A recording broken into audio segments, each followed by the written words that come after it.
Hello, good evening all. I myself Nimita Narayanan, Secretary of IEEE Computer Science Society. I welcome you all to the webinar session on Edge Computing. Today we have Prasad sir, Research and Development Coordinator, IEEE Best Young Professionals, Kerala. I welcome you, sir, to start the session. Hi, good evening. Am I audible? Yes, you are audible. Okay, just a second. Let me just share my screen. Okay, sir.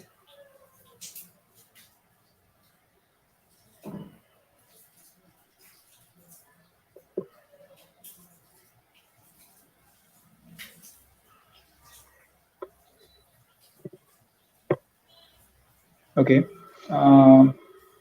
Yeah. I hope it's visible. Yes, sir. Okay. So thank you so much for inviting me to give a small talk on edge computing. And I was quite surprised that like students are interested in edge computing and would like to learn about it. So even though it's very difficult, I mean, in terms of like application and time kind of implementing or doing a project in edge computing, it's much more resource intensive and stuff. But trying to understand it is quite simple. So what today we will try to do is we'll go through like how computing has evolved and what is edge computing actually, and if you are like interested in doing a project in edge computing, what all the things that you can try. So we will go through all these, and I hope you get to learn something new, and you might be able to try something out after this session. Okay, so let's just begin the session without any delay. So yeah, so before talking about edge computing or Sir, excuse me, yeah, sir. yeah, Can you please, switch on your video? just a second. Okay.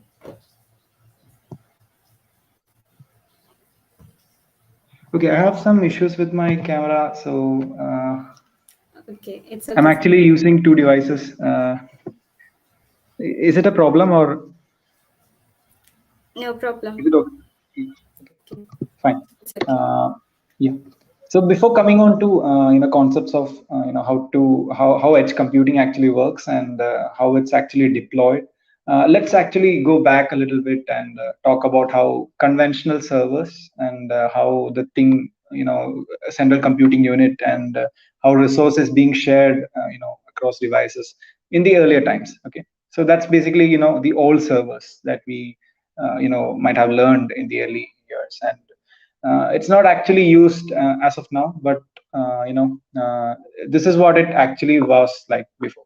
So the old servers are basically like different computers, like large computers. They have a lot of data within them, and they're capable of processing those data. And as end users, or as people that would require these data or process some data from their side, they can actually communicate with these servers, and these servers can process and give out some results that they can use. So it's basically like connecting your computer through a gateway, that basically a switch to a particular server. So I've given an example, like we have some servers here, A, B, C, and D. So if, say, this particular computer would like to connect to a particular server, say B, and do some processing with the server, then they can just connect it directly through the switch, and it can just share like access the data or do some processing, etc. So this system actually, it's pretty good.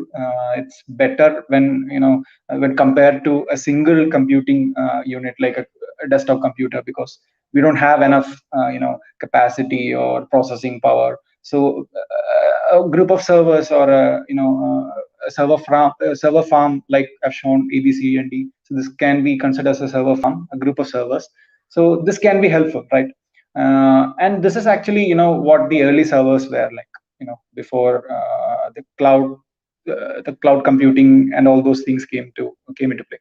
So here the thing is, it's difficult to connect over large distances. Like these are connected by physical LAN cables and stuff. So it's very difficult. Like if you want to extend the range, or connect a lot of other devices and stuff. So scalability is also an issue. It's not easily scalable.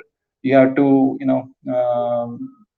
bring in more networking units, different switches, different connection, different networking equipments to scale this type of networks.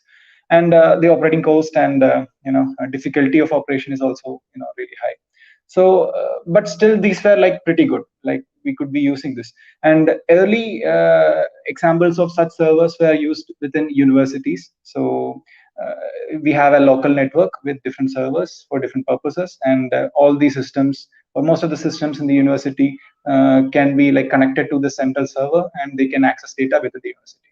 So consider this as an intranet, not like an internet. Okay, so these were the old servers. Now something a particular technology or particular transition that came into play in the early 90s and late 90s, that helped in making that transition. So that technology is nothing but internet. So the interconnection, basically the interconnection of different networks across the globe, basically what we know as internet, helped us change that limitations, or overcome those limitations, and build a more connected network. So before coming to that, how internet actually works, if like most of the people, I think most of you know how it works, but if someone doesn't know, we are actually physically connected. The internet connections that we have, we are actually physically connected around the globe. So it's not through some satellite or wireless communication across the globe. So we are actually connected from India to US through underground submarine cables. So we have optical fiber cables laid from one continent to the other, and India is connected to like 9 different undersea fiber cables, and there are different like regions and different groups of organizations that control and maintain these huge undersea cables. And we have like 5 different points from which we connect to the internet. Okay, so if any of those get disconnected, we will run into internet connectivity issues. So that's how it works. Of course, there are also satellite internet connectivity and connections that exist, but the amount of traffic that goes through those connections are very few compared to the humongous traffic that goes through undersea cables, submarine cables. Okay, so with this internet backbone, what helped us is, or what it gave us is the ability to connect from one point on the planet to the other. On the other side, we can easily connect from one point to the other. So with this, we had the ability or the option to extend the older servers, and now we could host servers at different location, different geographical location, in different continents, and we could connect these servers together. Okay, so that was a possibility that we could use for communication. And that actually, before coming into that, this is basically an image or a map of all the interconnections between different continents. And you can see there are some points in India, specifically in southern India and in west, and we have these points onto which we are connected to the internet. So that's basically about the internet backbone and how we are connected to the internet. And this actually laid the basics or the foundation to centrally, or basically an interconnected network of servers. So that's basically we can call it in a different fancy name called cloud computing. So cloud computing is nothing but a number of servers, like our basic conventional servers, that are connected together with the help of internet. Okay, that's basically it. And with cloud computing and the current or the recent advancements in technologies, we also have the ability to connect devices, to the internet, and devices can also share information and process data and communicate with the central servers or the server farms that are located at different geographical location with the help of internet. So that's basically it. And with cloud computing, the features are like, you can have on-demand availability of resources and infrastructure, and you don't need to have any a group of people working really hard to allocate servers or server racks or connectivity and all those stuff. It can be like automated, and you can deploy new servers and instances very quickly. So with cloud computing, we have the options like SaaS, PaaS, and IaaS. So it's basically a software as a service, platform as a service, and infrastructure as a service. So I'll just explain what these are. Like, so software as a service is basically say you have a software that you would like to, or the company would like to provide you as a service. So if you remember, like things like Adobe, Adobe Photoshop and Adobe Illustrator, all these stuff, they used to be like licensed products earlier till CS6, I believe, and now it's basically Creative Cloud. So it's basically cloud connected software as a service product. So basically what you have is a network license that they provide you. So you need to be connected to the internet to actually install the product and verify that you are a subscribed user.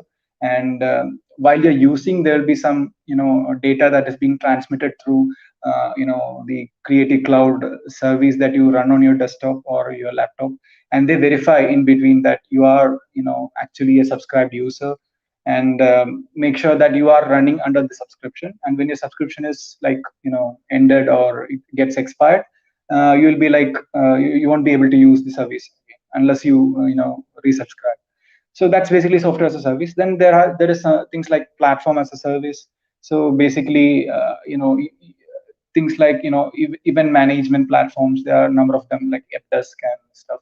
So if you want to organize an event, you don't have to create a website for yourself. You can just go to some platform like Epdesk or things like that, and just use those. Or another example is basically Gmail.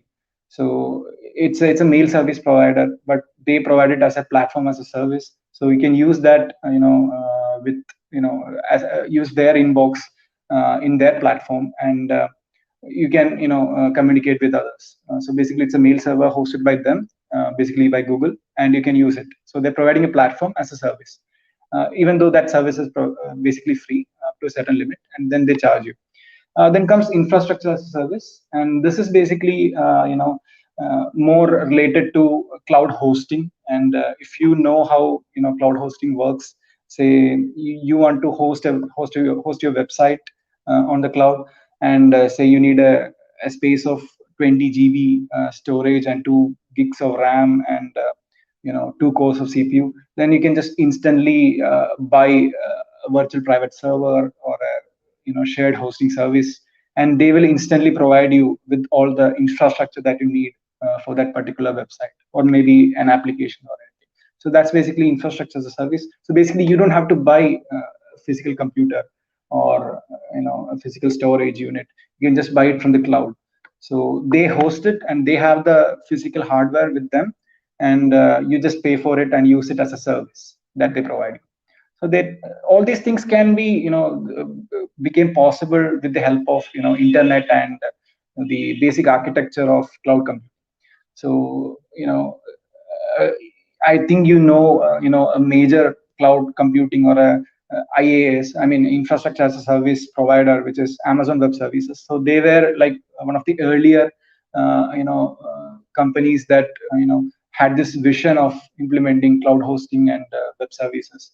And so that's why like they implemented very early, and that's why they are the market leaders. And only after them came the Google Cloud Platform and Google Computing Platform and Azure computing cloud services. So that's why like AWS is much more like leading in the market. It's because they came earlier. That's about cloud computing. And uh, let's look at another side, which is basically Internet of Things. So Internet of Things is basically a group of smart devices, basically smart devices that are connected to the internet, and they have this ability to interact with maybe with each other, and sometimes with each other, and with the central server too. So if they have some information that they collected from the endpoint, they can just collect it, and then they can just send it to the central cloud server, and they can process it there and get some information back and do something. And in certain cases, you can actually connect multiple devices locally and then communicate together to the central cloud. So these communications, they happen with the help of different sensors and processing units and different specialized softwares like firmwares and stuff that are installed within these IoT devices. And they actually connect and exchange data.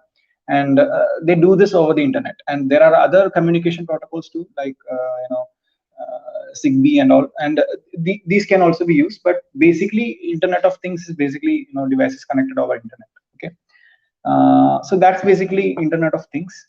And you might be like wondering, how IoT and cloud computing might be like connected or related to edge computing, and or very basically like how IoT is related to cloud computing. So IoT, I told you that it's very local, and all the data collection and stuff. So some examples of IoT devices are like smartwatches, or health bands that they monitor and collect your health information. And some I mean, mobile phones are also an example of IoT devices. They have certain sensors that can collect data.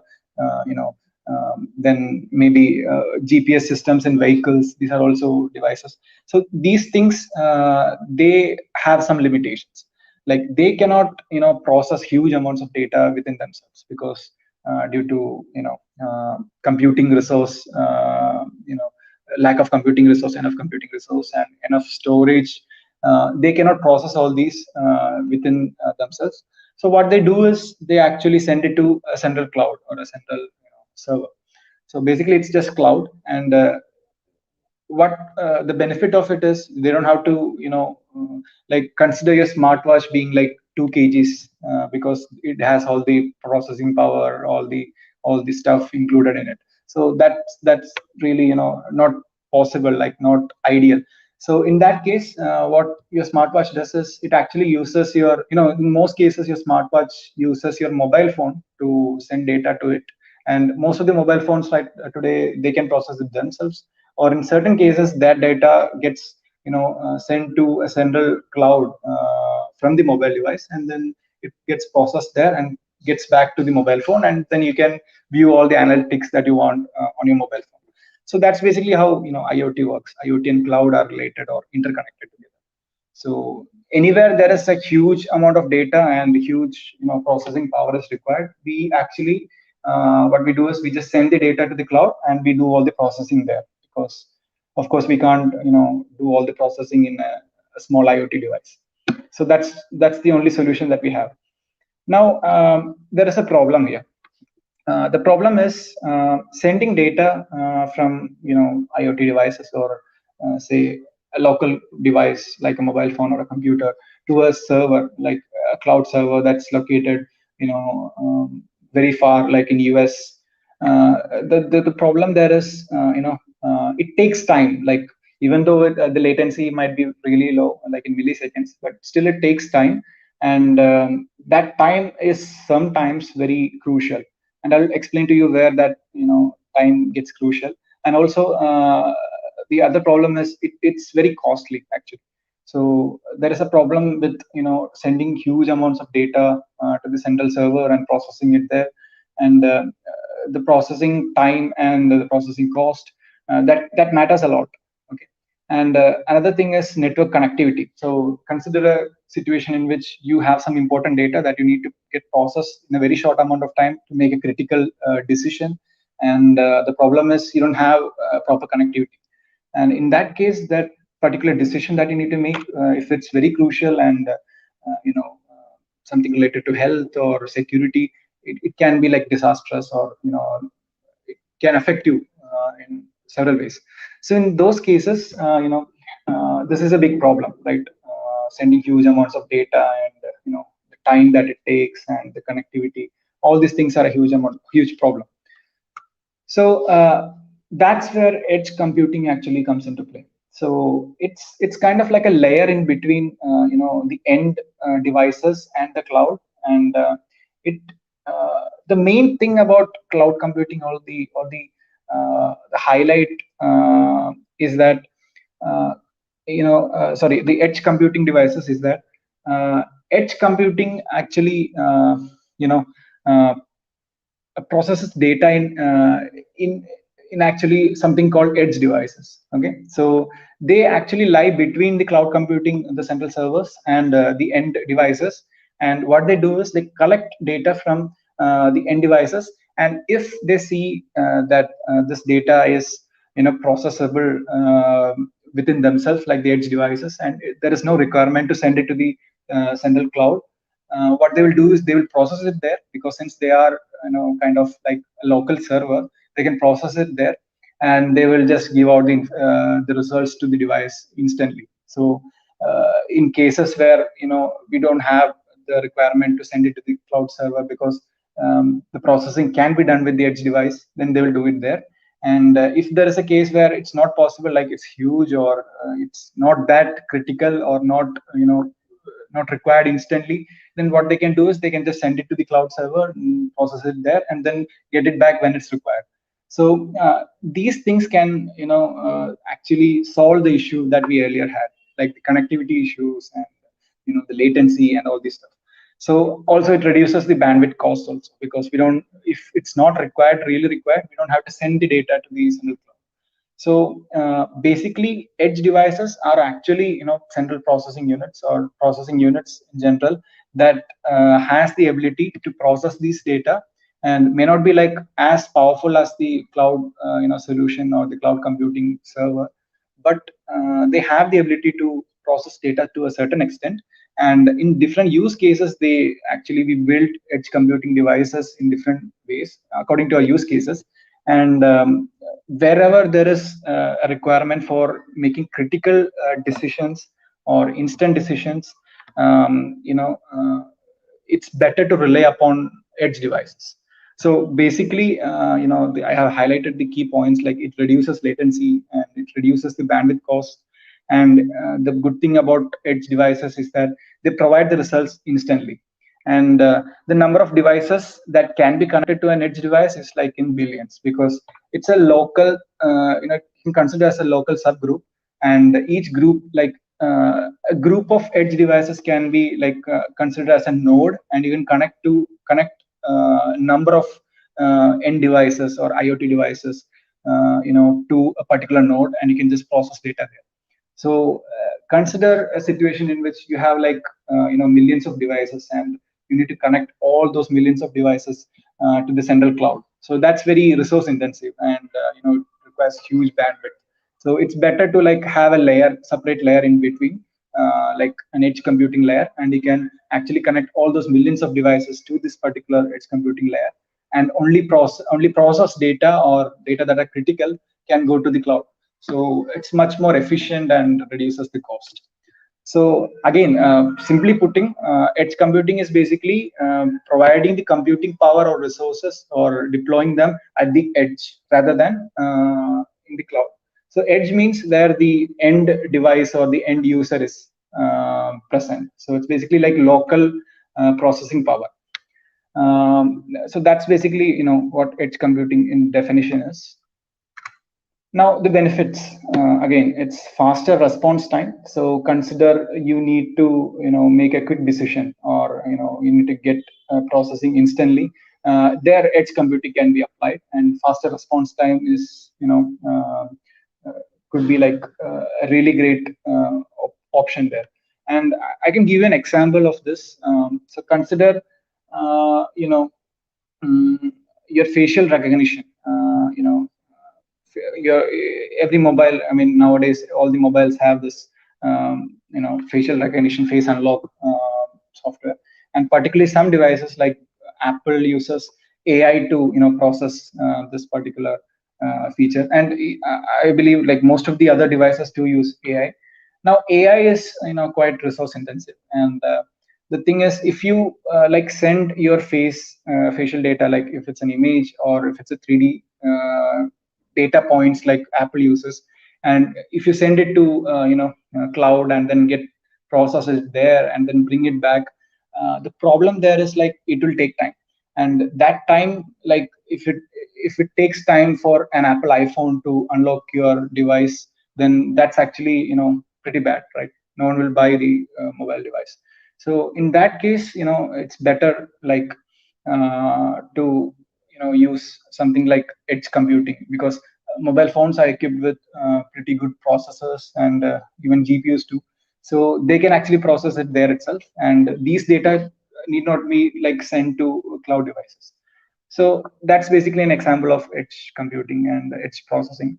And the next thing is reliable operations. And now again, connectivity is a major problem, and whenever there is a need for uh, processing some important data, and again it's crucial, and it's time bound, we can actually compute it at the local end itself, like the endpoint itself, rather than sending it to the server, because if like sending it to the cloud, because if there is no like some issues with the connectivity, then in those cases edge computing is like the possible solution. The other thing is security and compliance. Now, again, another problem is when we are sending data from the end devices to the central cloud, there is a possibility that there can be security breach, or hacking, the possibility of getting hacked or something like that, and there can be like a huge data breach, and all these data, since it's stored in the central computing servers, there can be loss of data, or theft of data and all these things. And if the data can be processed at the endpoint itself, there is no need for sending the data to this cloud, right, to the cloud. So in that case, that possibility of like getting having a data breach in the central system and losing all the data, or you know, like that particular situation is easily eliminated, because we are actually processing the data at the endpoint itself. So again, that's a very good benefit of using edge computing. Other thing is like cost effective solutions, because edge computing, again, coming I told you that bandwidth costs are one of the like biggest problems in cloud computing. And because since if we have huge amounts of data that we need to transmit over long distances and different servers across globe, uh, it's pretty expensive. So in those cases also, we can actually rely on edge computing to process the data at the local end itself. And then interoperability, like modern devices and legacy devices can be connected and communicated with edge computing. So because it's compatible. So I told you that we can connect a number of devices to each node in edge computing, and yeah, that's how it can be benefited. So these are the basic very simple benefits of edge computing. And the one thing that you need to remember is these are actually connected, like IoT, edge computing, and cloud computing. These are like interconnected, and it's very hard to like differentiate all these distinctively. But these are like part of the architecture, like the entire architecture of cloud computing. So nowadays, like edge computing is pretty much used almost everywhere, because uh, it's a concept, and it's being like used everywhere, and it's really hard to differentiate. But it actually changed a lot of or overcame a lot of issues that had with cloud computing, very basic cloud computing.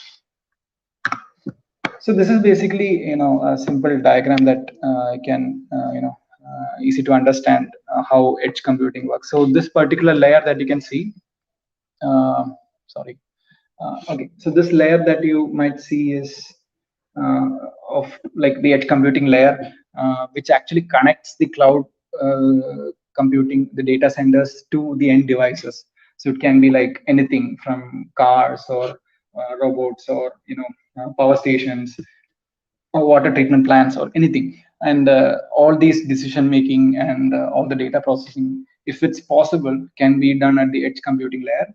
And if it's not possible, or there is a requirement to store all this huge data, it can be sent to the cloud, okay, and into the data servers.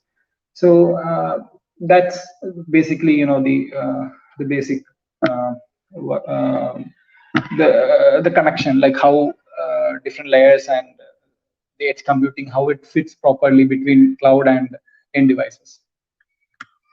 Now, the key components of edge computing architecture is basically these. So we need so without cloud computing, it's not possible. So cloud computing is critical, and end devices are also critical.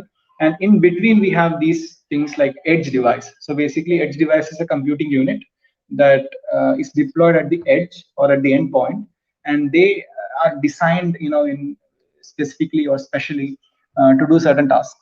So in certain cases where you have, like maybe process huge data, and you're using an ML model to get some inference from this data, so image processing or data analytics, or some cases, in certain cases, you can actually use, you can actually deploy a really powerful edge computing unit, or maybe something with a GPU or something. And it's not required that you deploy an edge computing unit with GPU in a place where you just need to make a very simple decision, right? So in those cases, like, these edge computing devices or edge devices are like really, use specific. So yeah, these depend upon, like, what is the kind of use that we have from the data that we collect from the endpoint. Okay. And edge node is basically, a group of devices or server. You can call it as a node, and you can connect a different number of different and a lot of devices to each node. Okay, depending upon the capacity and, the limitations of the node. And a cluster or a server is basically, a group of edge devices, and there is a gateway that helps you to connect, to the edge devices and to the cloud. So that's basically the components of edge devices. And these two things are basically like, edge devices and local edge server is basically on the premise, and this is kind of like an intermediate connection between cloud and all the devices that are on premise. And the entire thing, these three components become, the unit or the edge unit that helps, collect data and process and send to the cloud. So these are the key components. And we'll look at the architecture. So I won't be going like deep into this, but I'll give you an idea. So on the left, we have the edge device. So it has all the things like, all the edge devices that are specifically deployed according to their need and according to the resources that they might be processing. And we have a gateway. Gateway is basically, it's basically a set of protocols that helps us to connect to, a central server or a local server, depending upon the type of data and depending upon the type of processing that we need. So again, these devices can be different kinds of devices, different kinds of processing power, and they actually go to the local edge. Or basically, this is basically like, like, if you know the concepts of orchestration, or things, simply put, things like Docker and Kubernetes. So these are actually virtual servers. So how you take a huge, or a big server and divide it into number of servers, and then you can use these individual servers in a particular way with load balancing and stuff. So I won't be going deep into this, but basically that's it. So basically it's like managing virtual servers. Okay, so VNFs basically means virtual network functions, like virtual firewall and gateways and stuff. So the things that gets collected from the edge devices go to the local edge or the local server, and all the processing, like, data analytics or AI, and the basic orchestration of the edge devices and nodes happen here, and then they go to the cloud. So the cloud is where data is being collected, stored, and huge processing power is required. Then that happens in the cloud, and all the data centers are in the cloud. Okay. So this is basically the architecture from the left to the right. That's how the data flows. And of course, there is, it's two-way communication. It goes and then comes. So that's basically the architecture. Okay. Then let's discuss about the things like who uses it, and or where is it used. So I'll give you some use cases. So one thing that came to my mind, or one thing where edge computing is quite oftenly used, is video surveillance. So think of situation like, we have a group of cameras, or they are like we have a need of like an area where there is requirement for surveillance, and we need the data from these cameras for analytics and try to understand what's happening there, or if there is a particular situation that's going to happen there, we need to predict it, and we need to we need to make some decisions from this data. Then in those cases, what we can do is we can collect the information, that is the video footage from that particular those cameras, and we have two options. We can either send this information to the central cloud, we can process it there and predict if something is going to happen, or if something has happened, we can make a decision in the cloud, and then send that information to the endpoint, and activate an alarm, or something at the edge, something at the endpoint. So in that case, the problem is, if it's a very critical or a very crucial decision that we need to make, and since most of the security cameras or surveillance cameras, they send or collect huge amounts of data, and in terms of like some cameras, like if it's really high quality, and if it's thermal cameras or stuff, they will collect huge amounts of data, and this data, if it's sending itself, it's very time consuming and very resource intensive, and it also costs a lot of money. And in that case, some decisions that we need to make might get delayed, and it can cause a lot of problems. In those cases, the ideal solution is to process those data, that footage, at the edge itself, at the endpoint itself, and that can be a huge difference, huge benefit. Or if I can give you an example, consider a situation where you need to detect forest fire, and send an alarm or make a decision, maybe to the fire department or something. So in those cases, if you're like setting up surveillance cameras, setting up smart cameras in the region, in the forest, where it's more likely to be, there is a forest fire, like more likely to have a forest fire. And in that case, we can actually get the data from those cameras and process it at the endpoint itself, at an edge computing device. And then you can, if you want to send it to a different geographical location, you can send it to the cloud, or if you want to take a local decision, you can send it to all the departments from there itself. So that's one use case, coming on to like video surveillance and stuff. So like also in cases where we need to do a huge amounts of image processing and do it instantly, like all these decisions from video footage and video surveillance or security cameras should be like instant decisions. So instant, or instantaneous or live decision making, and recognizing areas of interest. So if you are like familiar with object detection and image processing, you might be like knowing how difficult or how process intensive or time consuming it is to detect the area of interest. So those processing can be done at the endpoint itself, with edge computing. Another use case is basically in smart cities. So things like traffic, security, infrastructure monitoring, all this stuff. In smart cities, basically everything is connected, and a lot of things are connected to the internet, and a lot of devices are basically IoT devices. So you have huge amounts of data within the city itself, and it's pretty easily accessible, and you can do a lot of analytics with that data. And there might be situations where we need to make critical and quick decisions, real-time decisions. In those cases, also edge computing can be a huge benefit, because since we have a lot of data, and edge computing devices for specific use cases like security and safety, you can deploy certain specific edge computing device. flood detection of flood and prediction of flood, you can deploy another edge computing device. And for traffic monitoring and analysis, you can put another edge computing device.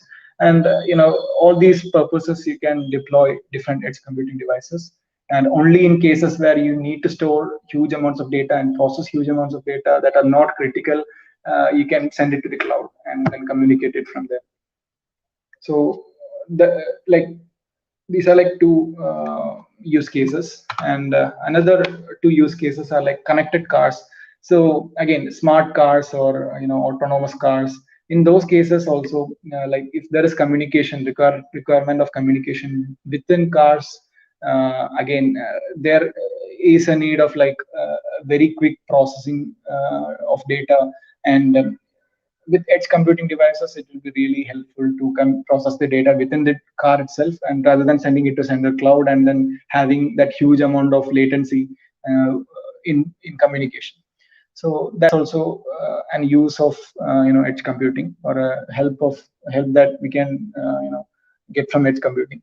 Another case is manufacturing. So consider an industry where there is situation where you need to make critical decisions, like predict a failure of a particular device, or predict a safety hazard, or maybe open a valve, or stop a production process or something like that.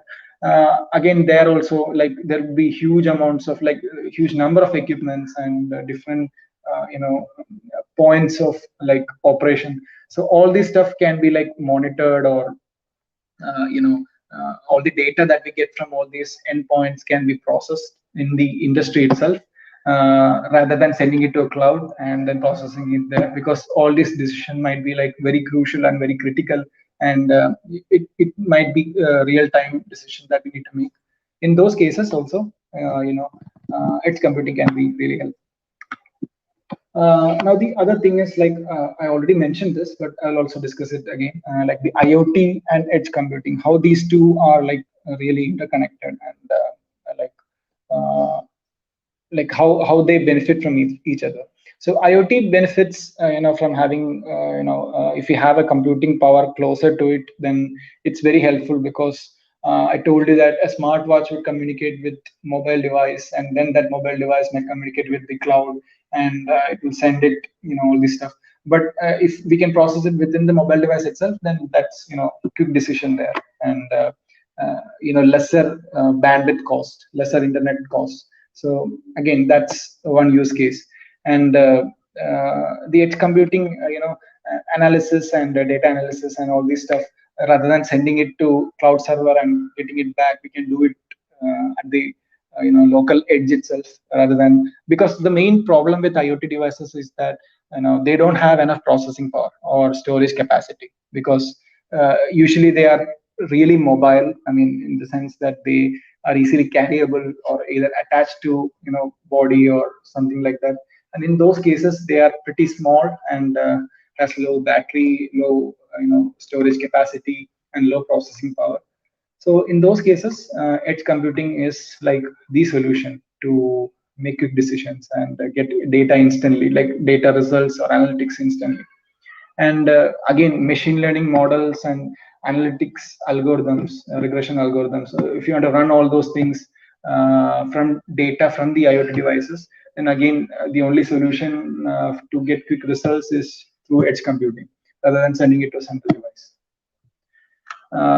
So like an example would be like, if you have a health band, and it might detect the possibility of heart attack or a stroke, then you don't want that data to be sent to a central server that is not assured that you might be able to send the data to the server, because there might be like internet connectivity issues. And these kind of decisions should be made instantly, and should be like 100% sure that the data gets processed. So in those cases, it's better to like process at the edge itself. Like if your health device is connected to a mobile device, then you can process it right at the mobile device itself. So that's an example of edge computing. So that's how like IoT and edge computing are really related to each other. Another thing is like new technology, which is like upcoming and it's more established in several countries, is 5G. So 5G, it dramatically increases the bandwidth and the speed at which we can transfer data, and the amount of devices that you can connect to a particular unit, or the range, and I mean not the range but the ability to connect a number of devices, a large number of devices, and the amount of speed that it has, that actually we can benefit that particular communication protocol or technology, and edge computing can highly benefit from it, because if there is a requirement for connecting a large number of devices to a particular edge node and process it there, then edge compute, I mean 5G can be the solution there. And data intensive applications, and huge amounts of data that might be like sent to like required to be sent to the cloud, then again 5G is the solution, because we need high bandwidth and really high speeds at which we can transfer data. So that's how 5G and edge computing, can be the combination can be a solution to a lot of different problems out there. So, like before ending the session, I would like to give you some examples of the projects that you can try with edge computing. So, like most of you might be from might be in the final years, and you might be like looking on to do some projects in edge computing. So in that case, you can try out these things. So these are like very few examples that I like that I think that can be easily done.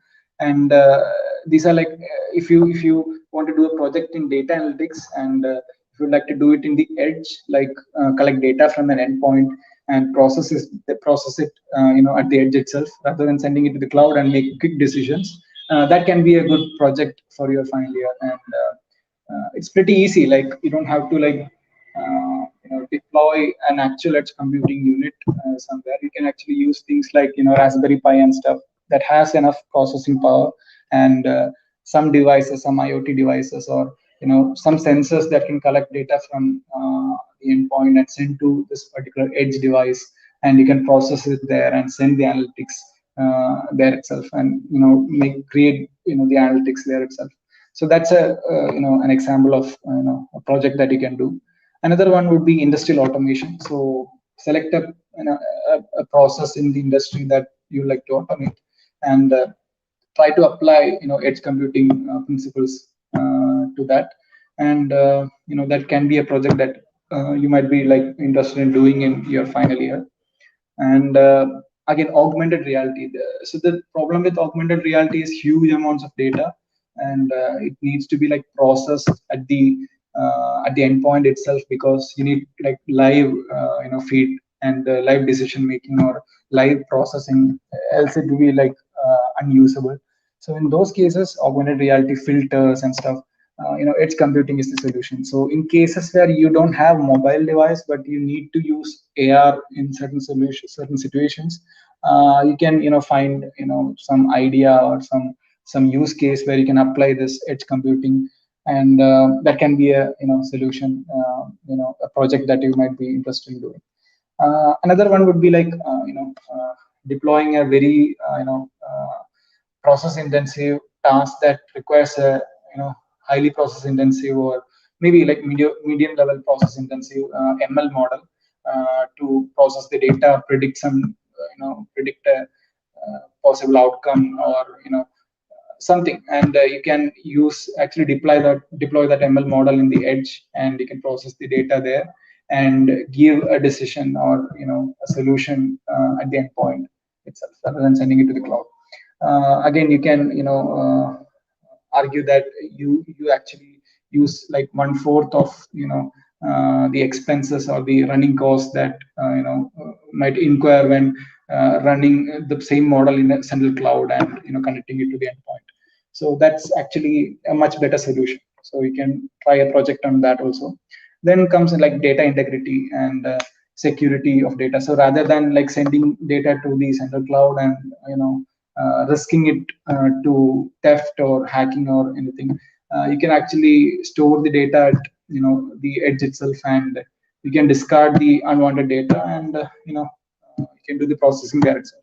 So again, data integrity, data security, all those things, you can focus a project on that particular topic and bring in edge computing there. Another one is like you have existing cloud computing solutions. You can actually try to make that transition from conventional cloud computing to edge computing, and that can be a good solution and a good project that you can do find it. So just find a project, find a situation in which a particular solution is implemented using conventional cloud computing, and then just make your transition from normal cloud computing to edge computing. So that's a good project that you can do. So basically that's it. Like I hope that I covered enough information that you can get started about edge computing, and you can always look into more advanced information about edge computing, cloud computing, and concepts like IoT and fog networks and stuff, and you can expand your knowledge. So, so that's it. And if you have any questions, you may please ask me. Thank you, sir. Now, participants, if you have any queries, you can put in the chat box.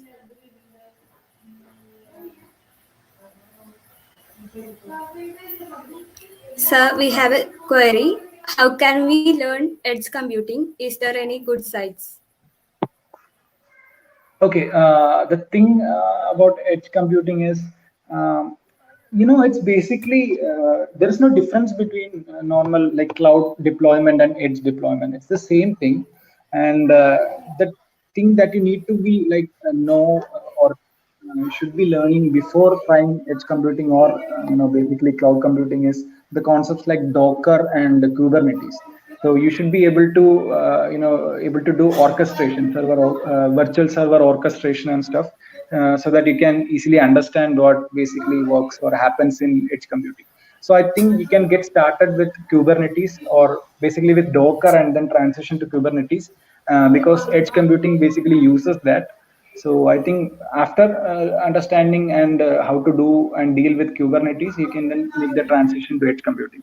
And I think there are not a lot of resources about edge computing. But the thing is, if you know Kubernetes and Docker and things like that, it's easy that you can deploy an edge server. It's pretty easy. Like you can do it easily. Okay, sir. One Any more other? query. Yeah. Can you say about the scope of edge computing? The scope of edge computing, actually, it's not a new concept or anything, but um, the idea or the distinction between cloud and IoT and edge, that actually came later, because this concept or this principle has been like implemented for quite some time. And the main reason behind implementing this particular kind of technology is because in order to reduce the bandwidth cost, people started deploying the processing units at the edge itself, like the endpoint itself. And again, that became a kind of a convention, and people started following that, and that led to this concept of edge computing. And the scope, as it actually almost all the the systems, like in basically in industrial automation, or like I told you about autonomous cars and surveillance and all this stuff, they actually very extensively use edge computing, because that's the best solution they can do, rather than using a central server or cloud to send data and process it there.